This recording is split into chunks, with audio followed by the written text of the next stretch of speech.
ایک آدمی بہت بڑی یونیورسٹی کا پروفیسر تھا۔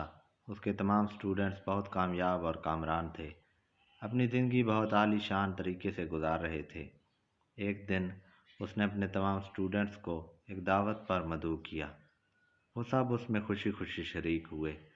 سب شہر کے بڑے سے بڑے بزنس ٹائکون بن چکے تھے یا کسی نہ کسی بہت بڑی ملٹی نیشنل کمپنی کے مینیجر وغیرہ بن چکے تھے۔ تھوڑی دیر بات چیت کرنے کے بعد سب اپنے اپنے روز کے ٹاپک پر آن پہنچے، بزنس یا جابس اور ان کے سٹریس۔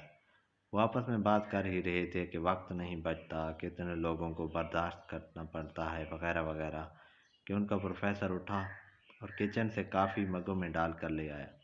کچھ مگ بہت مہنگے تھے، پورسلین کے تھے، کچھ کرسٹل کے تھے، کچھ عام چینی کے کپ تھے۔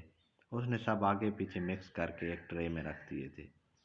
جب سب کافی کی چسکیاں بھر رہے تھے تو پروفیسر نے بولا کہ دیکھ لو، عام والے کپ ابھی بھی ٹرے میں پڑے ہیں اور آپ سب نے پہلے اپنی پسند سے مہنگے کپس اٹھا لیے ہیں، حالانکہ سب میں ایک ہی طرح کی کافی ہے اور آپ کو صرف اس کافی کو پینے سے غرض ہونی چاہیے تھی، نہ کہ اس بات سے کہ کس کے پاس کون سا کپ ہے۔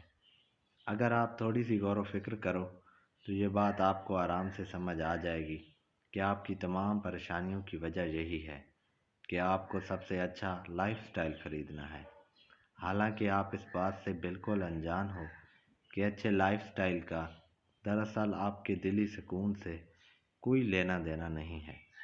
سکون کی نیند کس کو آتی ہے؟ جس کو پتہ ہوتا ہے کہ اس سے لوگ پیار کرتے ہیں۔ آپ لوگوں کے جاب اور بزنس کے تمام مسائل آپ کی اپنی ذہن کی پیداوار ہیں، آپ کے دماغ کی خرافات ہیں۔ کیا کوئی بھی جاب یا پیسہ اتنا اہم ہو سکتا ہے کہ اس کی خاطر آپ اپنا دل و دماغ کا سکون داؤ پر لگانے کو تیار ہوں؟ لیکن آپ بالکل نہیں سوچتے، بلکہ سب ایک مقابلے میں لگے ہوئے ہیں، ایک ریس ہے، سب دوڑ رہے ہیں، میں نے آگے نکلنا ہے، نہیں میں نے آگے نکلنا ہے۔ مزید ایسی ویڈیوز کے لیے چینل سبسکرائب کریں۔